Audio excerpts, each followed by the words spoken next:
Sophia Loren, the tall, dark, and stunning Italian actress, is the definition of Hollywood royalty, but her life wasn't exactly a fairy tale.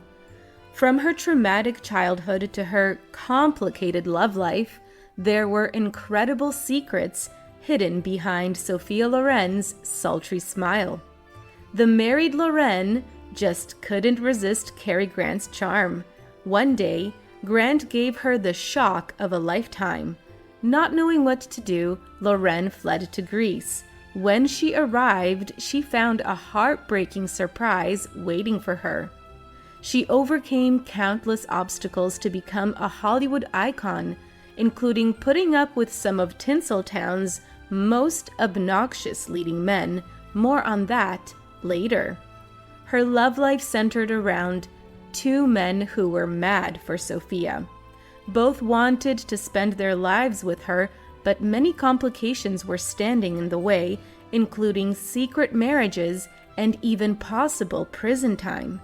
Only one would end up with the stunning Italian beauty. The other would have to walk away broken-hearted. The full story is coming up.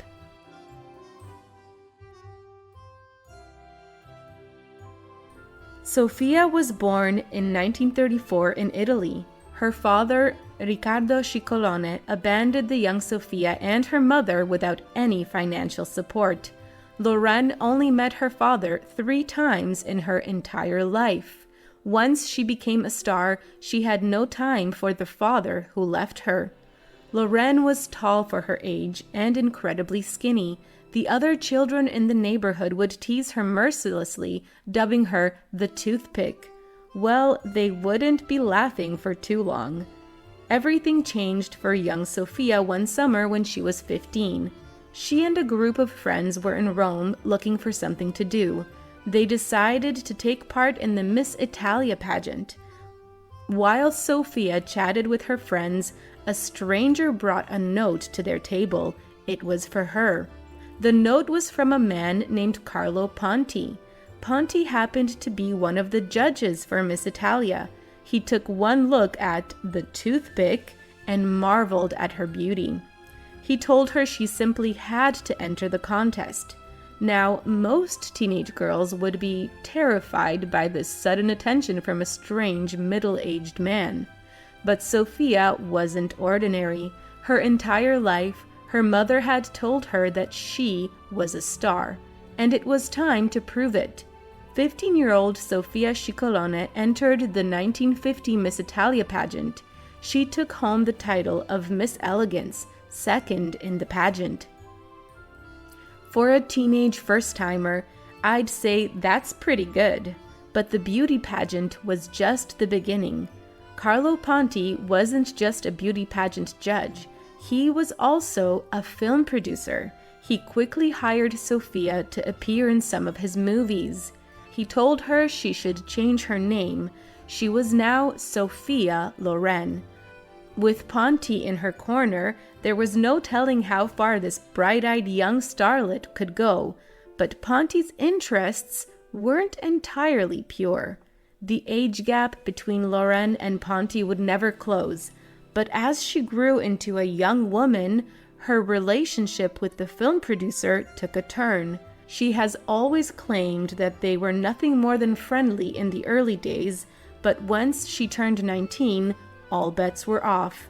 They became lovers. Sophia Loren saw a future with Ponti, but it wouldn't come as easy as she hoped. Loren was young and in love, and she only dreamed of one thing, a family.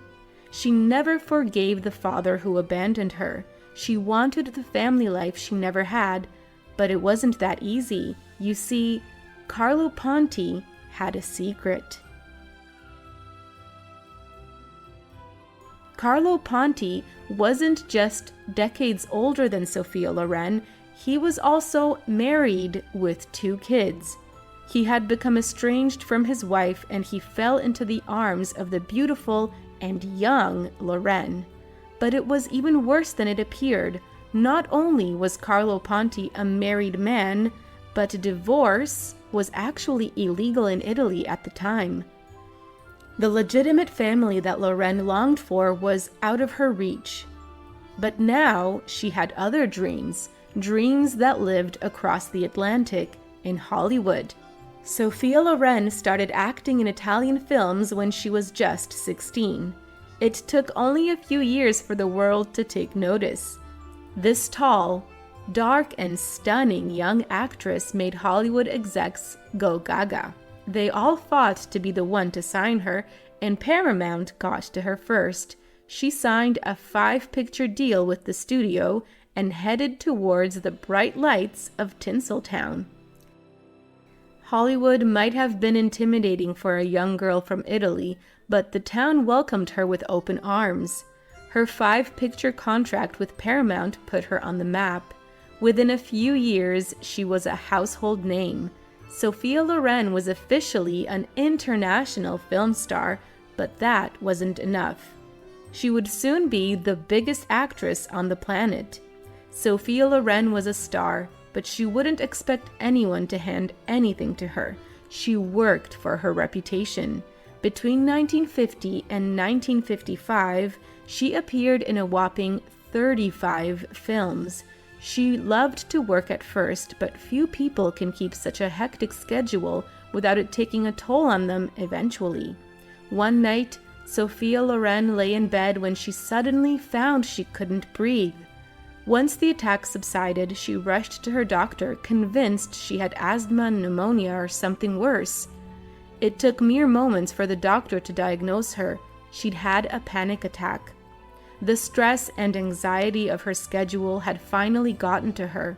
From then on, her pace slowed down, and she never again made so many movies in such a short time frame. Not long after the pair arrived in America, Carlo got a Mexican divorce from his first wife, and he finally married Sophia Loren. Just like that, their problem was solved. Loren could finally have the legitimate family she'd always dreamed of. Unfortunately, it would not be so. Ponti discovered that both he and Loren were now fugitives in Italy. Italian authorities told him that if they ever returned to their homeland, they would immediately be apprehended. It was completely ridiculous, but it forced Loren to live a lie for years. No matter how either of them felt, Loren's relationship with Ponti was in limbo, and that gave her eyes time to wander. One night, Loren learned that she was to meet none other than Frank Sinatra and Carrie Grant at a Hollywood party. She found Sinatra charming and amicable, while Grant was rude and off-putting. But Hollywood is a small town, and she'd run into Carrie Grant again before long. The 50s gave way to the 60s, and Sophia Loren's star continued to rise. She made movies in both Europe and America, and people everywhere adored her. Her rise to the spotlight finally peaked in 1964, when she earned an unbelievable $1 million paycheck to star in The Fall of the Roman Empire. Sophia Loren was finally the star that both her mother and Ponti had always told her she was. Sophia Loren might have become rich and famous, but she still had problems. The most painful was her inability to bear children. Though she became pregnant several times, she suffered miscarriages each time. As if those losses weren't devastating enough, it would soon get even worse. The tabloids caught wind of Loren's struggles and began speculating wildly about her complicated pregnancies. Sophia Loren had to put up with constant intrusions into her often painful personal life, and just like any other actress, she had to deal with some miserable co-stars. In 1960, Sophia Loren got to star in a movie with one of the biggest stars in Hollywood history, Clark Gable. She was completely starstruck until the work began. Then she realized Clark Gable wasn't the man she'd thought he'd be. The first day got off to a good start, but then at 5 p.m., Gable's watch started ringing. He gave a cheerful "bye-bye" and then headed home even though they weren't done shooting. It was odd, but maybe he had had an appointment. Not quite. Sophia Loren might have been the starlet, but Clark Gable was the diva. Working hard wasn't really in Clark Gable's contract. No matter what was happening on set, when his 5 o'clock bell went off, he hung up his hat and left the set. Loren, who had spent the last decade working her behind off to establish herself, was less than impressed. But Clark Gable wasn't as bad as Marlon Brando. Marlon Brando barged into her dressing room on the Paramount lot, took one look at the paintings she'd hung up on her wall and said, "You're sick, emotionally disturbed.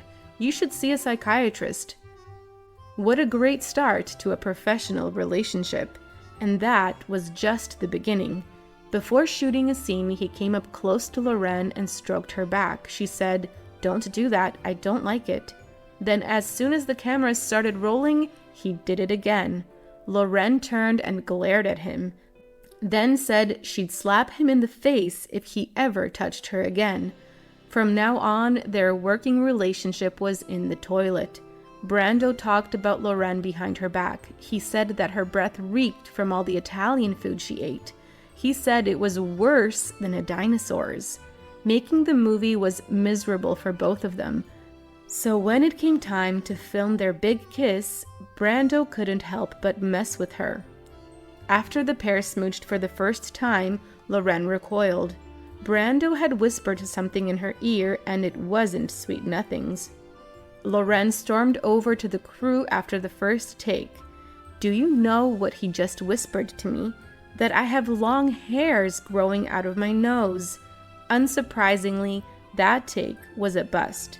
So the director made them do it again and again. On their third and final kiss, Brando bit Loren's lips so hard that she started bleeding. Unsurprisingly, the two never worked together again. But unbelievably, Brando wasn't the creepiest co-star she worked with. That award goes to Peter Sellers.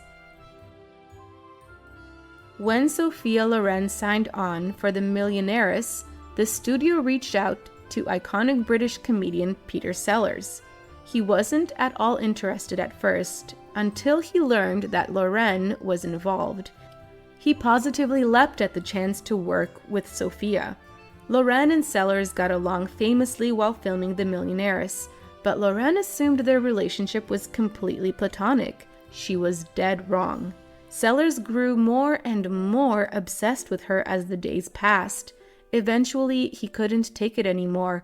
On a night out with both Loren and his wife, he pronounced his undying love for her in front of everyone. Another night, he even woke his young son and asked him, "Do you think I should divorce your mummy?" A traumatic question to ask any child, especially since Loren didn't even want to be with him. Some of Sellers' friends, like comedian Spike Milligan, assert that the pair had a physical relationship. Others say they were nothing more than close friends. Not even Sellers' wife ever found out the truth, commenting, "I don't know to this day whether he had had an affair with her. Nobody knows." For her part, Loren has always claimed that nothing ever happened between her and Peter Sellers, though she continued to fight off his advances for years. Her and Carrie Grant, though, well, that's a more complicated story. Sophia Loren first met Carrie Grant at a Hollywood party with Frank Sinatra, but his first impression was almost as bad as Brando's. First of all, he showed up 2 hours late. Then, once he finally approached her, he insulted her heritage, saying, "All Italians have strange names." Loren had envisioned the charming Carrie Grant from the screen, not this unpunctual oaf. But first impressions aren't everything. Soon, Grant would have her questioning everything she knew. Grant was completely trapped in a miserable third marriage. Loren, meanwhile, still loved Carlo Ponti. but the legal mess surrounding their marriage left their future in limbo. Maybe Ponti could never give Loren the family that she dreamed of. Loren and Grant first starred together in 1957's The Pride and the Passion. Despite their rocky first meeting, the more time they spent together, the more they became infatuated with each other. Grant opened up to Loren in a way that she never expected. He even revealed to her his darkest secret. Grant felt safe sharing his secrets with Sophia Loren. He revealed that his father had put his mother in an insane asylum, then lied to the family and claimed that she was dead. He was open and vulnerable with her in a way that she'd never experienced before. Carrie Grant's wife at the time, Betsy Drake, was a screenwriter, and she'd written a movie for her to star in with her husband, Houseboat. Maybe she thought working together would save their marriage. Well, Grant wasn't on board for that plan. He insisted the studio rewrite Drake's part so that Sophia Loren could take the role. Sophia Loren was only 22 when her affair with Grant began. She loved Carlo Ponti, but her future with him was complicated. Meanwhile, Cary Grant was 52 and already on his third marriage. One night, a solemn Grant invited her out to dinner. As they ate, he suddenly looked at her and said, "Will you marry me?" Loren gave Grant the only answer she could, "I don't know."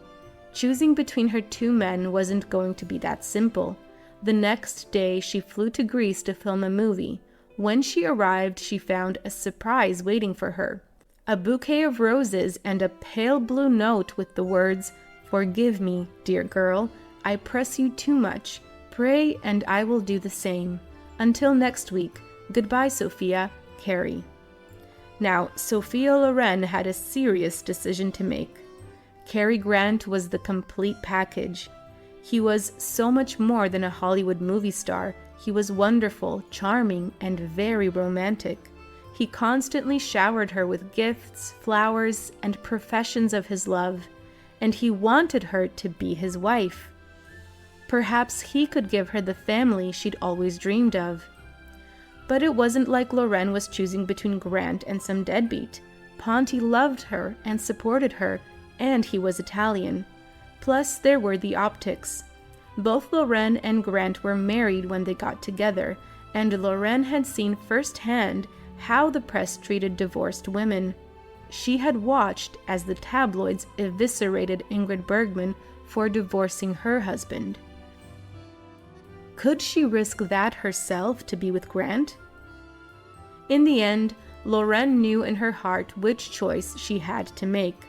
Carlo was Italian. He belonged to my world.